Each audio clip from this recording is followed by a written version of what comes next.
To our audiences joining us via Zoom and Facebook Live, thank you for being with us today. I'm your host, Darlene Dimonahan, welcoming you to the hashtag Pumoto Ka webinar series powered by Smart and Rakuten Viber. This series is a part of the entire hashtag Pumoto Ka campaign, together with other initiatives such as the candidate profile dashboard and presidential and vice presidential debates. As we transition from the traditional societal roles of women as being only stay at home wives and mothers to being girl bosses, creating changes in various fields and industries, there are still multiple barriers to completely say we can have 100% equality. To help us unpack these issues, we gladly present and welcome our distinguished guests with us today. Ms. Carmen Lopez is the Chief Empowerment Officer of Herstore.asia. Carmen Rosalie or Carms Lopez is a Filipina feminist nurse leader. She has over 14 years of experience in development and has worked for non-government organizations, Gawad Kalinga, VSO Nepal, and CFC Medical Mission and the Great Women Project 2 of the Philippine Commission on Women. She acquired her bachelor's degree from the University of Santo Tomas and obtained her Master of Arts in Women and Development with an Academic Excellence Award from the University of the Philippines, Diliman. In 2013, she was the youngest outstanding alumna awardee of the Manila Science High School, the first science high school in the Philippines. Carmen is passionate about building a better ecosystem for women's economic empowerment. Through the Young Southeast Asian Leaders Initiative of the U.S. Department of State, they have jump-started a project called Herstore Asia, which you can find in http herstore.asia, a digital empowerment platform that seeks to uplift women, artisans, and enterprises across Southeast Asia. So, ladies and gentlemen, once again, Ms. Carmen Lopez. All right. So, our other guest is Ms. Marika Exconde of Advocate WeTech Philippines. Marika is a volunteer at WeTech. She is a grade 11 STEM student with a passion for technology. As an advocate for women's rights, she hopes to encourage the youth to bridge the gap between gender and STEM. Marika is a volunteer at WeTech. She is a grade 11 STEM student with a passion for technology. As an advocate for women's rights, she hopes to encourage the youth to bridge the gap between gender and STEM. So, ladies and gentlemen, Miss Marika Exconde. So now I'd like to call on our speakers, and I'm super excited to get us all started. And I'm sure everyone watching us live is feeling the same way too. So, dear audience, let's all listen to our guests.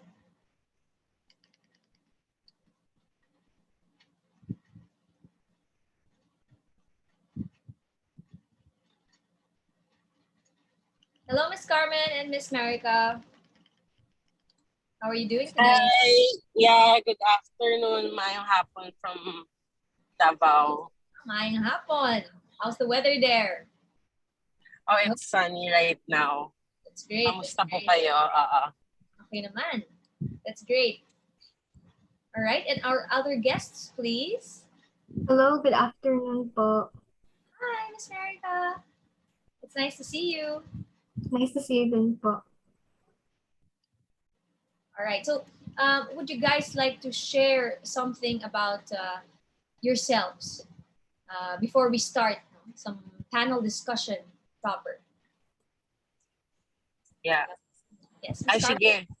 Oh yeah, I'm no longer on mute now. So, hi, good afternoon to everyone. So, my name is Carmen Lopez. I'm currently affiliated with the Philippine Commission on Women, the national machinery for gender equality and women's empowerment in the country. So, for the information of everyone, we are actually a government agency.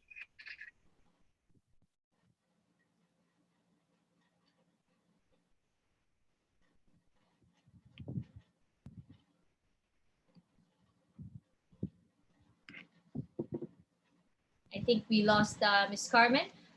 Miss Marika, while we're waiting, maybe you could give a short background of yourself. Hello, my name is Marika Exconde, and as you said, I'm a volunteer from WeTech Manila. We are a nonprofit organization that advocates for women's rights, and we aim to bridge the gap between women in STEM. Okay, thank you very much for that. No? So I think Miss Carmen still isn't with us, but we do have about, I think a few questions for a panel discussion. So since you're here, Miss Marika, and while we're waiting for Miss Carmen, uh, just a recap, no, for everyone watching as well. So our today's webinar focuses on women creating changes in their field. As such, can you please give a brief overview of how women have been changing the field that you're in, Miss Marika? Hello, so the field that I'm in is in tech. So as you know that women are still considered as a minority in tech, but as us women's rights advocates, we aim to bridge the gap between women and STEM. And there are a lot of innovations these days um, there are a lot of innovations that are created by women, and slowly we are becoming more inclusive in the tech industry. Okay, that's great, no? So right now, kasi, diba, when we talk about inclusivity, it's interesting because as you mentioned, it now includes tech. And the good thing is that we are now in the world of digitization, and it's great that both digitization and inclusivity are now somewhat together, Ms. Mariga. Now, my next question for you is, so equality and feminism are both often linked to discussions towards women, right?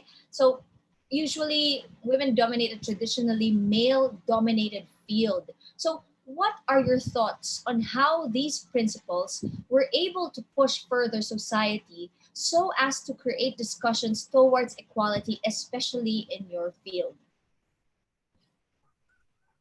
I'm sorry, I didn't quite hear the question. All right, so let me repeat it for you. So, equality and feminism, that's our topic, no? It's a subject matter. So, both of these are linked to discussions on women dominating traditionally male dominated fields, right? So, given that, what are your thoughts so that both equality and feminism can be further pushed in society, especially in your field? I think that equality and feminism, like, um, it has a it has a great part nga in making women step up and um, becoming inclusive with the male-dominated fields, right? So I think I think feminism have can create sort of equality, you know. Is there a particular experience or scenario wherein you can say that indeed feminism can create this sort of equality in your own experience? I mean, yeah, because women are often discriminated in these male-dominated areas, like the gender pay gap, and then um, um, violence at workplace. And nowadays, you know, Filipino women make up a significant percentage of um, these in the tech industry, although it's still not enough because the only thing good about feminism and equality is that women are now included in the conversation. Hmm. I do agree, no? Like in your case, in your field in IT, when you do decision making, are women in your experience, usually part of key decision making?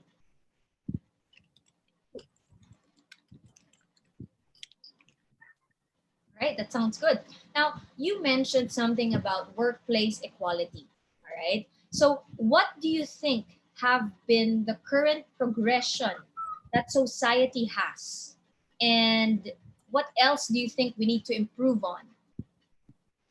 Okay, so there are a lot of women working in the tech industry, and on the outside, it may seem like we have fully achieved equality, right?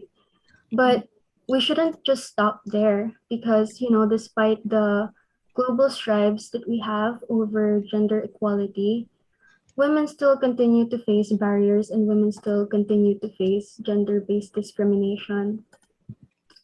Um, there's still workplace discrimination, gender pay gap, and women are still marginalized and underrepresented in the tech industry. So, though there are a lot of people like us advocating for inclusivity, we still have to keep pushing forward to bridge the gap between women and STEM. So, like, how do we acknowledge them? How do we solve this issue? I think the first step is acknowledging that there is a problem. um, the fact that we're acknowledging that there is still a problem between women in STEM and other women in fields like STEM na male dominated na field. I mean, how can we say na we have equality when we still have these discriminations, right? All right. So, apart from acknowledgement of the problem, it's really the awareness of different types of discrimination, because earlier you did mention that there are barriers that women face, even if there are, let's say, in your industry, a lot of women. And yes, it's true that on the outside, it seems like we have achieved equality, but not really. So, a follow up question is, if in the case of advocates, right, just like you, there's the acknowledgement of the problem, making people more aware, like, for example, these platforms. What do you think can other people in society do, like other groups perhaps, that you have in mind? I think they have to give equal opportunities for women, especially those people who are in power. That's why we need to vote wisely, because in order to have equal rights, we have to get equal opportunities. All right, I do agree about that. And indeed, the equal opportunities won't just stem from us as individuals, right? It would probably stem from legislators, or indeed, like what you said, those in power. All right. So far I'm learning, and of course, being a woman myself, I do feel the need for equality, and also the importance of feminism in today's society, especially that there's a lot of women who are now in various fields, just like yours in IT.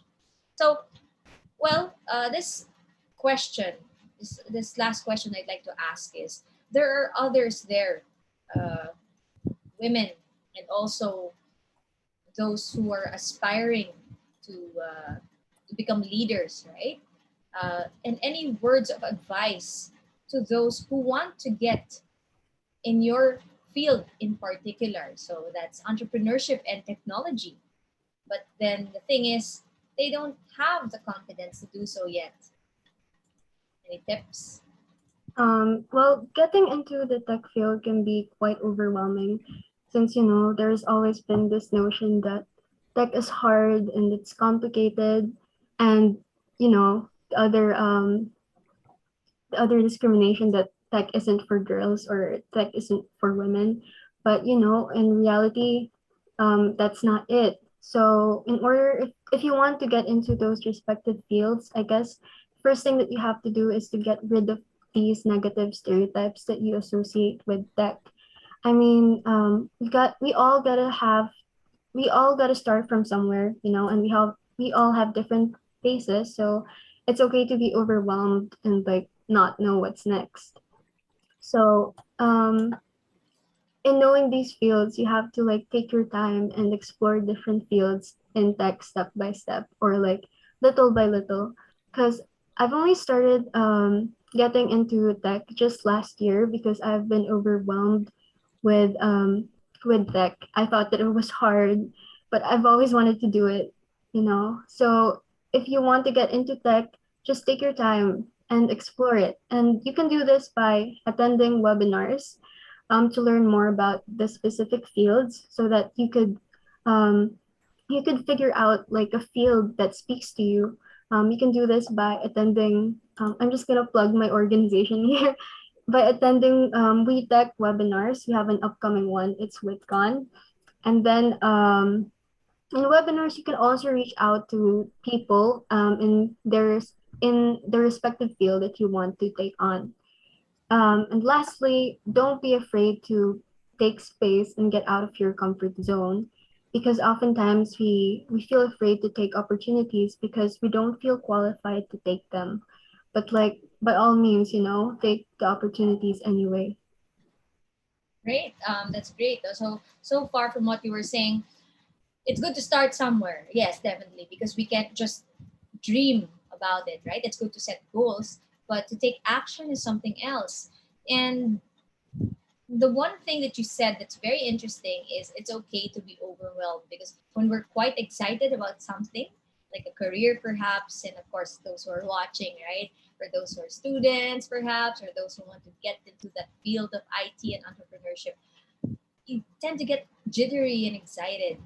So in this case, what I learned from what was mentioned earlier is to take time and explore different fields. So when you say take time, like for instance, it was more of you've been in IT for a year.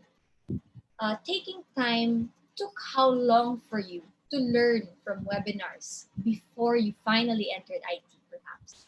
Um, it took me like 6 months to figure out that I like programming and coding and all of that stuff. But for other people, it can take quite a long time, but it's all right because, um, you know, it doesn't have a time limit. You have to like um, figure out what specific field that you are interested in. You know, the one that like speaks to you.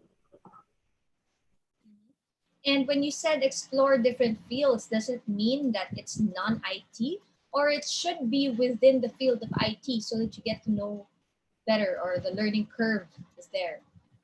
That strictly depends on the person because for me, I explored a lot that's just in the scope of technology because I was really interested in that. Hmm. And here, I'm sure that some viewers would be interested. Let's say they did not take an IT course or programming course. Is it still possible to enter this kind of industry? Of course, yes, because there are a lot of resources online that you could check, and I guess learning IT programming or software development is just free on the internet.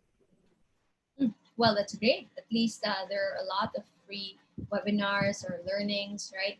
And they say that there are also coaches and mentors. So, would you be someone who has a mentor or a coach in this field? In our organization, I only ask those people who are older than me if they have tips on specific subjects that I want to take on. Okay, that's great. So, at least for the viewers out there, you have some tips, right? Like start from somewhere. It's okay to be overwhelmed. Take time. If you need to attend webinars or talk to someone, check out organizations that are there, then it can help so that not only are you able to explore, but you can also learn more from others. So I have more questions for you. I hope you don't mind. And this one or these questions rather are more geared towards our topic, no, kababaihan. So first is how have women right now changed the field of IT and tech? Um, There, specifically for Filipinos, there are a lot of opportunities for us, even though that we still face discrimination. There are a lot of women who are joining hackathons or they are producing their own startups, specifically Filipino women.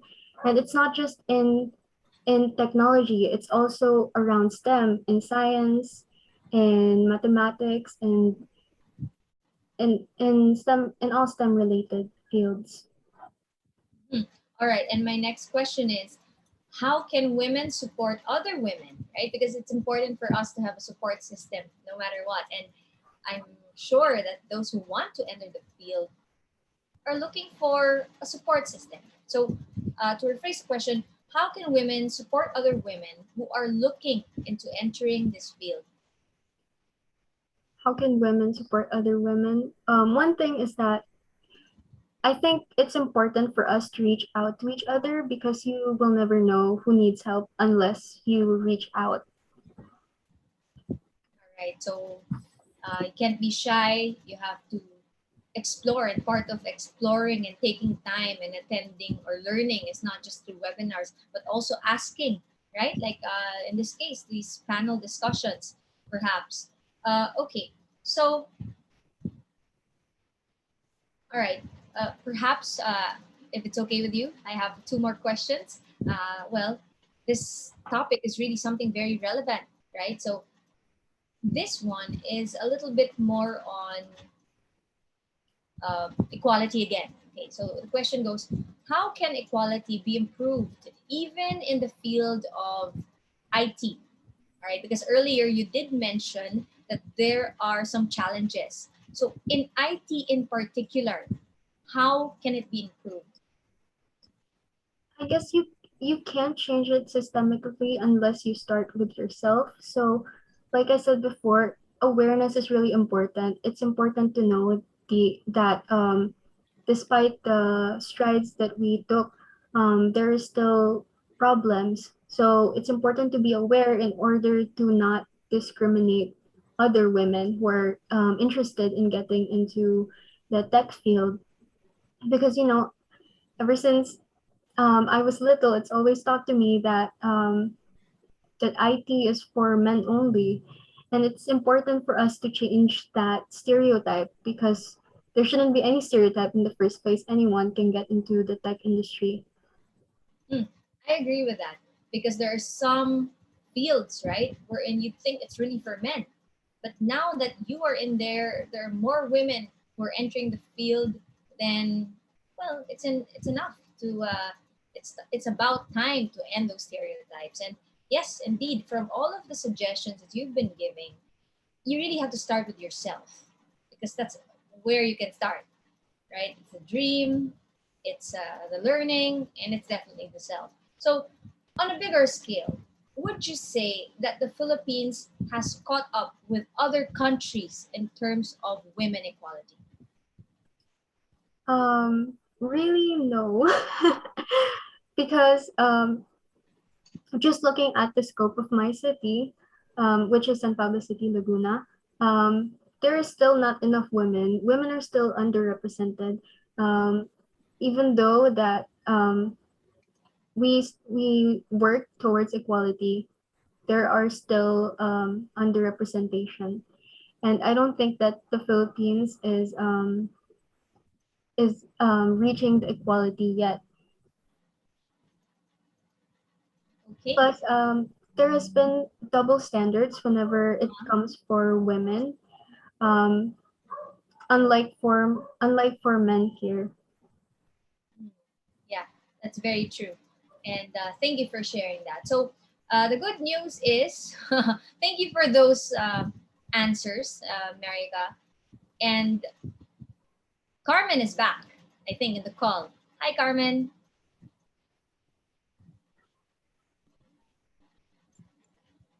Is she here?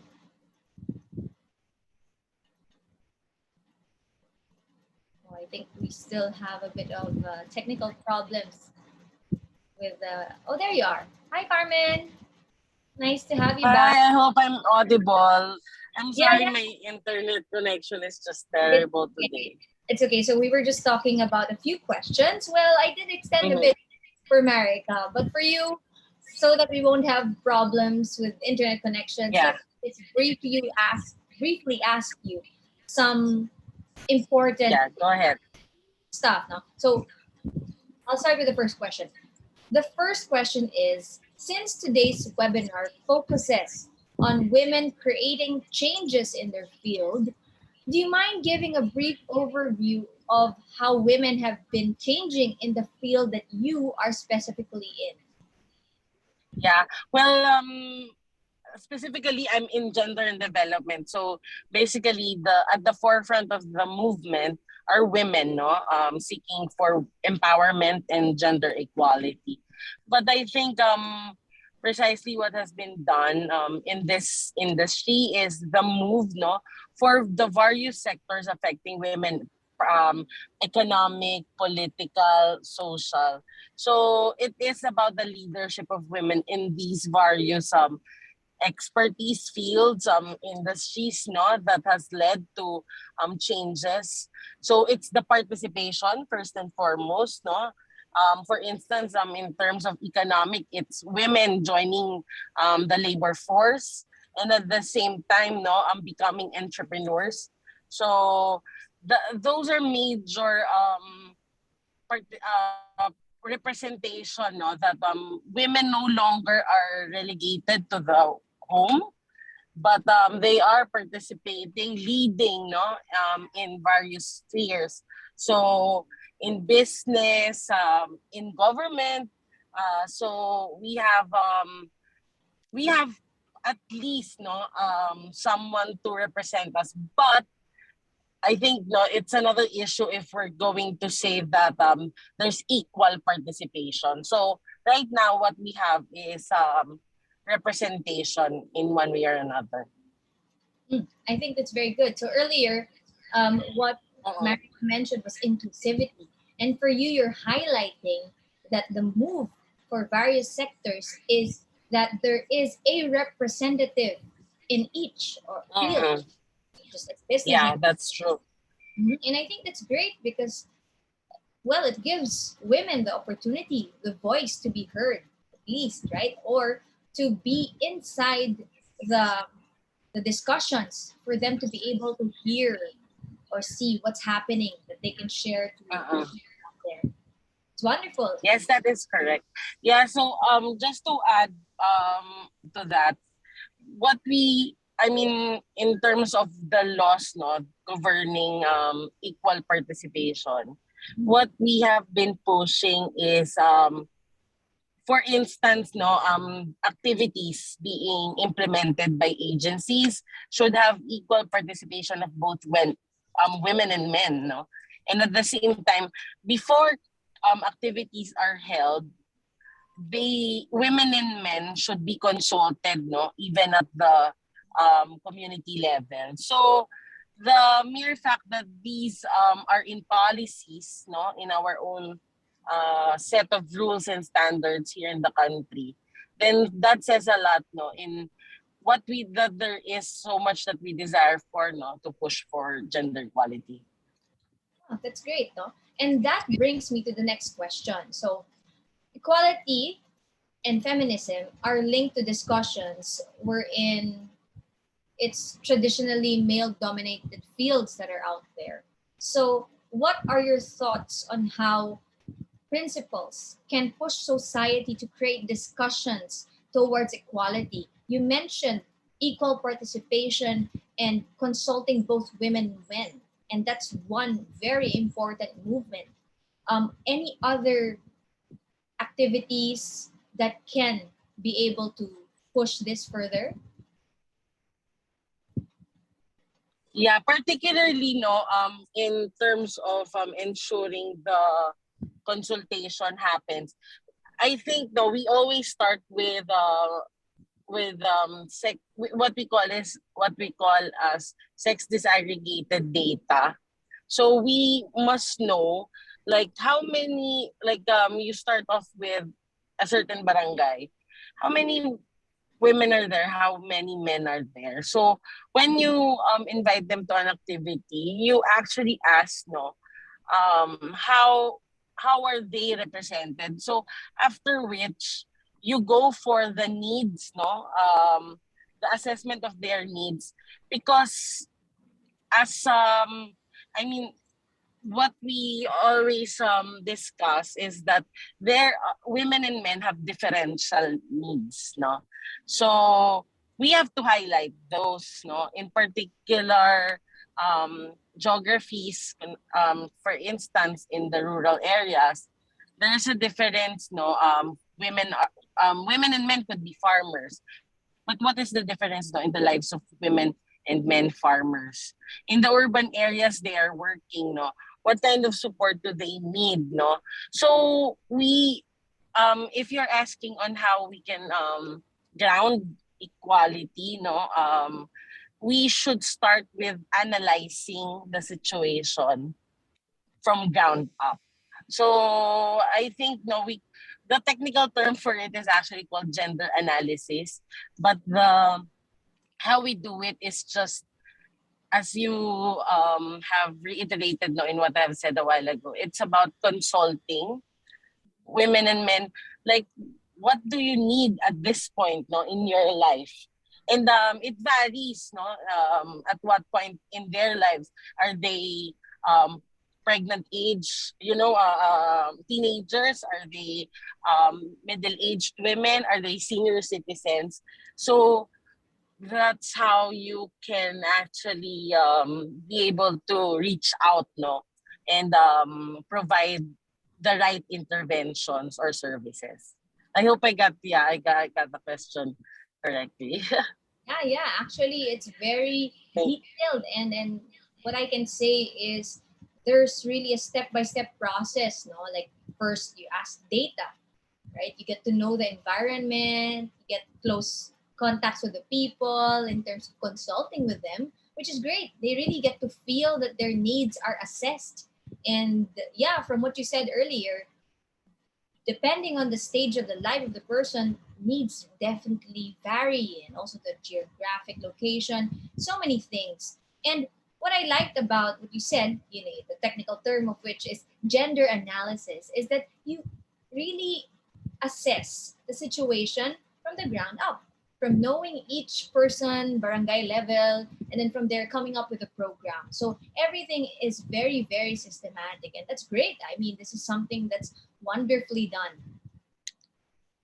Okay, now, Yeah, actually, just to cap it off, the about what I just shared, it's actually part of the Magna Carta, oh, RA Republic Act 9710, which is supposed to be co-implemented by all government agencies, GOCCs, and local government units of within the country. So if people will just follow what is written in the law, then yeah, the equality of women and men will be assured.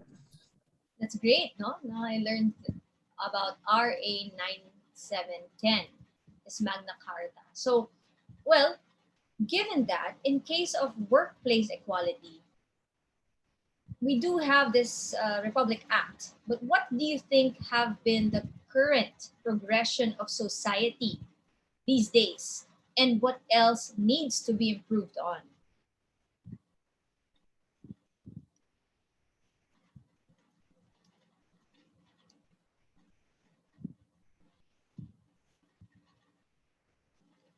Hello, Ms. Carmen?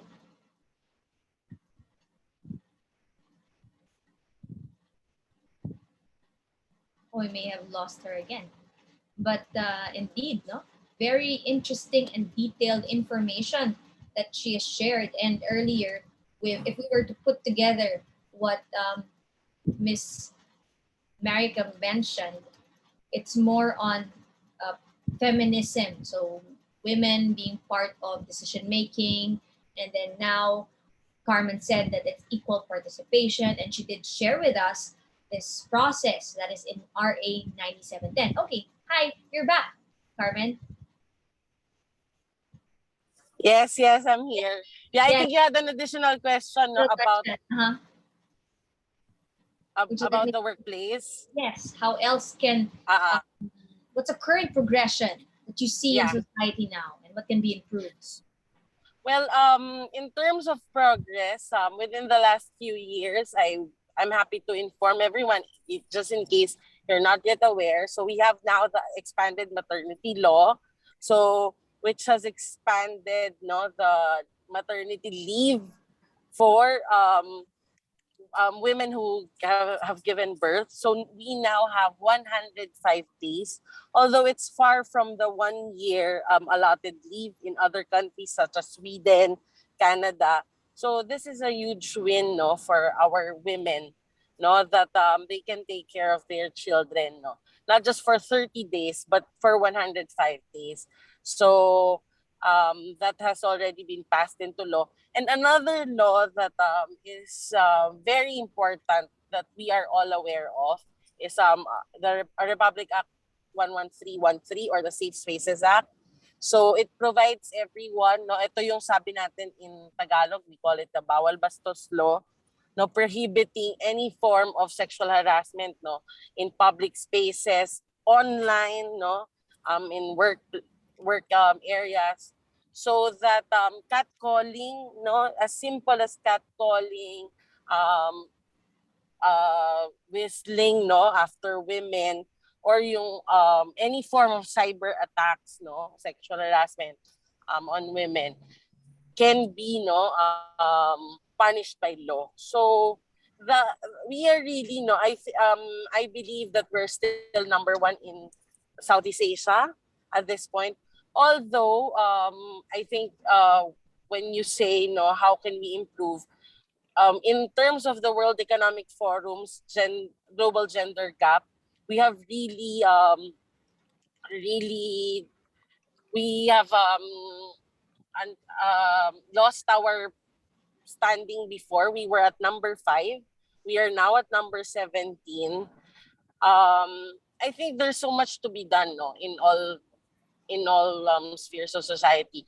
So we have to further participation, and then from participation, it should be translated into leadership, no, position. So it's not enough that women are at the table. So they should be decision makers, no, should be able to take control of their lives. So we need more women CEOs, women leaders, no, to be able to articulate the needs of women in various conversations. So that's where we can improve that. Oh, that's very interesting. No? I see that you're very well versed in terms of this laws, and yeah, I imagine from 30 days to 105 days, it's great.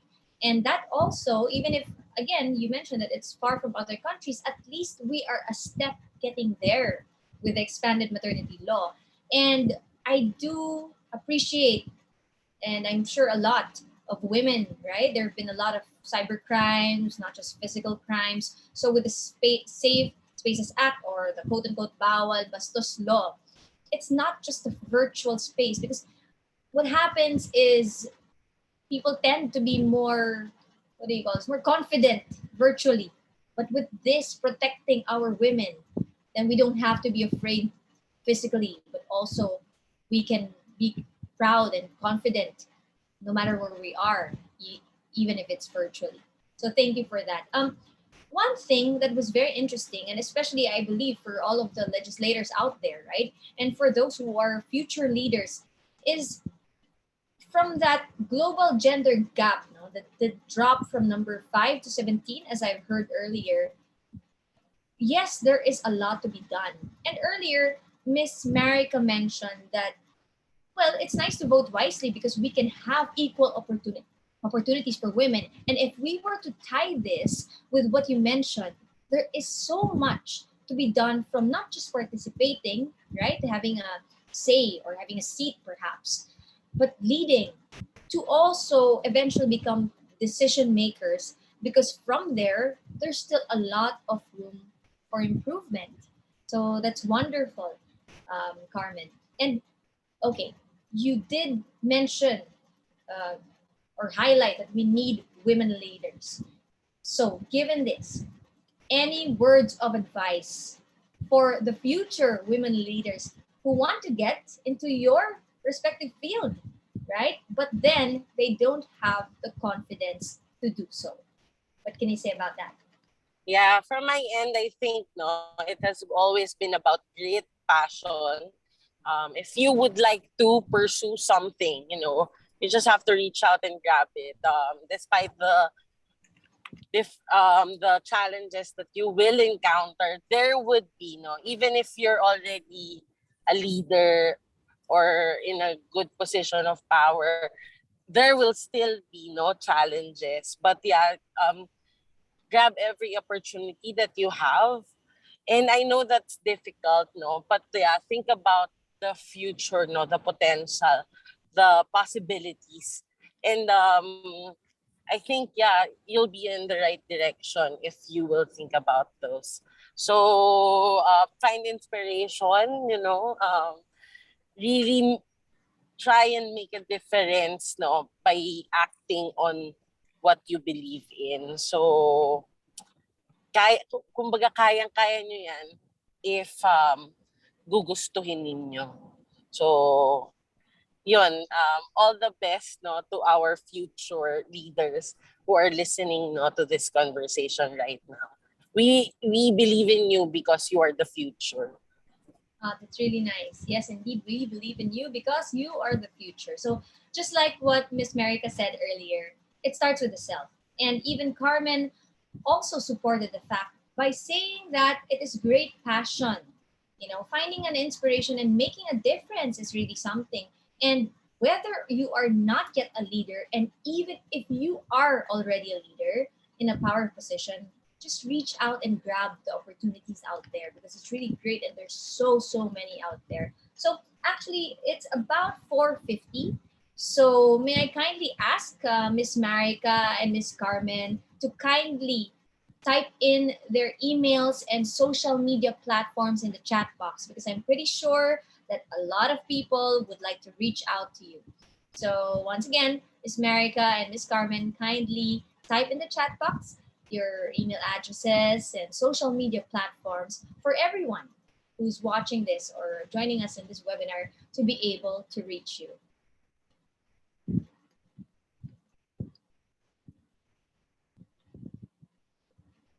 Okay, thank you very much. Ms. Carmen already sent her email address, Instagram, and Ms. Marika as well. Okay, so for all of the viewers out there you have it. If you have more questions, which are, I believe, very exciting, please just reach out to them. So once again, I'm sorry. I just want to add. Can I add something? Sure. I think as youth, we have a huge part in bridging the gap between gender equality. So even a little action can make just by being aware again of the disparity between women and the inequality. So as a youth leader, I think it's important for us to take a step and just do what we can in order um, to make more opportunities for women. Thank you very much for that. So take a step and do what we can to make more opportunities for women. How about you, Ms. Carmen? If you were to say one sentence for your last words, what would that be? Never be afraid to make a difference. So, despite your All right, so never be afraid to make a difference. So I'm pretty sure that everyone was inspired. All right, we do have the lack of time, but that's all we have for today. Thank you very much to our dear guests, of course. And thank you very much to everyone for staying with us until the end. Personally, I've learned a lot, and we hope that you have too. We still have 26 days before the May 9 elections, which means 31 days more to gather the right information to assess the candidates running for office. Vote Pilipinas has various ways that you can learn more about the upcoming 2022 national elections. First off, head on to votepilipinas.com and check out the candidate profile dashboard. for all of the information you need about the candidates. We're not stopping there. Make sure to stay tuned to the upcoming webinars in the coming weeks with our next 2 webinars next week. And that's not all. Catch the Vice Presidential Town Hall debate on April 23, Saturday, and the Presidential Town Hall debate on April 24, Sunday, live online, on TV, and radio. Stay updated on the latest about Vote Pilipinas activities such as the Pilipinas debates, caravans, and more by joining the Vibe with the Nation with Vote Pilipinas community channel on Viber. Simply scan the QR code on the screen in front of you and join the community for a clean and safe election. As we continue to spread awareness for voters' information, we at Vote Pilipinas hope that you can join in and be part of our advocacy. In partnership with Canva, we are offering all of you who have finished today's webinar a free 3-month subscription to Canva Pro. Make sure to use the code Canva times vote PH. Seen on screen, again, it's Canva times vote PH. Take note, this code can only be redeemed until May 21, 2022. Again, let me repeat that, May 21, 2022. You can also find Vote Pilipinas through various social media pages. On Facebook, just search for the verified Vote Pilipinas page. On Instagram, Twitter, and follow us at Vote Pilipinas. Subscribe also to the official Vote Pilipinas YouTube channel and stay connected with us to be updated on the Vote Pilipinas campaign. As Election Day draws closer and closer, we as Filipinos have the responsibility to create changes in society today. Sa daan ng kababaihan, maaari na tayo gumawa ng mabuti para sa ating bansang Pilipinas. Hashtag bumoto ka para sa kababaihan ngayong 2022. National Elections. Hashtag bumoto ka this May 9, 2022. Muli ako si Darlene Dimaunahan. Maraming salamat po. Ito ang debating kukumpleto sa inyong desisyon. Sa panahon ng pandemya, kawalan ng trabaho, giyera. Ngayon, higit kailanman, napakahalagang suriin ang susunod na mamumuno sa ating bansa. Sino ang may totoong solusyon? Sino ang may konkretong plano? Sino ang tapat na maglilingkod? Kasama ninyo ang Commission on Election sa pagpantay at pagkilatis sa mga susunod na leader ng ating bansa. Dito ninyo malalaman, Pilipinas Debates 2022, The Turning Point. Simulcast live nationwide and worldwide. March 19, Sabado, the Presidential Debate. March 20, Linggo, the Vice Presidential Debate. April 3, Linggo, ang ikalawang Presidential Debate. April 23, Sabado, the Vice Presidential Town Hall Debate. At April 24, Linggo, the Presidential Town Hall Debate. Kilalanin natin mabuti ang mga kandidato sa pagkapangulo at pangalawang pangulo dito sa pinakamalaki at opisyal na serye ng debate. Pilipinas Debates 2022, The Turning Point.